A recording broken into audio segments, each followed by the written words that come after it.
నమస్తే, welcome to reflection news. China నుంచి వస్తున్న చౌకైన ఉక్కు దిగుమతులకు అడ్డుకట్ట వేసేందుకు భారత ప్రభుత్వం సంచలన నిర్ణయం తీసుకుంది. దేశీయ ఉక్కు రంగాన్ని రక్షించే ఉద్దేశంతో చైనా నుంచి దిగుమతి అయ్యే కొన్ని రకాల ఉక్కు ఉత్పత్తులపై 3 ఏళ్ల కాలాన్ని సేఫ్ గార్డ్ డ్యూటీని విధిస్తూ కేంద్ర ఆర్థిక మంత్రిత్వ శాఖ ఉత్తర్వులు జారీ చేసింది. చైనాతో పాటు వియత్నాం, నేపాల్ వంటి దేశాల నుంచి తక్కువ ధరకే స్టీల్ ఉత్పత్తులు దిగుమతి కావడం వల్ల భారత స్టీల్ ఉత్పత్తిదారులు తీవ్రంగా నష్టపోతున్నారనే వార్తల నేపథ్యంలో కేంద్రం ఈ నిర్ణయం తీసుకుంది.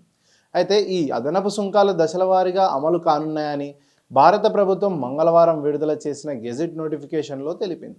తొలి ఏడాది అంటే 2025 ఏప్రిల్ నుంచి 2026 ఏప్రిల్ వరకు 12%, రెండో ఏడాది 11.5%, మూడో ఏడాది 11% చొప్పున ఈ సుంకాలు వర్తిస్తాయని కేంద్ర ఆర్థిక శాఖ వెల్లడించింది.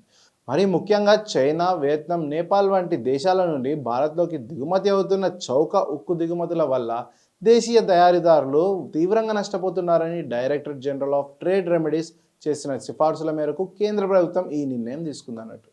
అయితే కొన్ని అభివృద్ధి చెందుతున్న దేశాలకు స్టెయిన్లెస్ స్టీల్ వంటి ప్రత్యేక ఉక్కు ఉత్పత్తులకు ఈ టారిఫ్ల నుంచి మినహాయింపు కల్పించారు. అయితే ఈ నిర్ణయం వెలువడిన వెంటనే స్టాక్ మార్కెట్లో Tata steel, JSW steel, sale వంటి ప్రధాన ఉక్కు కంపెనీల షేర్లు 5% వరకు లాభపడ్డాయి. అయితే అమెరికా అధ్యక్షుడు డొనాల్డ్ ట్రంప్ తీసుకున్న వాణిజ్య నిర్ణయాల వల్ల చైనా ఉక్కు ఇతర మార్కెట్ల వైపు మరలుతున్న నేపథ్యంలో భారత్ తన దేశీయ మార్కెట్ను రక్షించుకోవడానికి ఈ దీర్ఘకాలిక వ్యూహాన్ని అమలు చేస్తుంది. ఏప్రిల్లో విధించిన 200 రోజుల తాత్కాలిక సుంకం ముగియడంతో తాజాగా ఈ 3 ఏళ్ల శాశ్వత సుంకాన్ని కేంద్ర ప్రభుత్వం ప్రకటించింది. జై హింద్.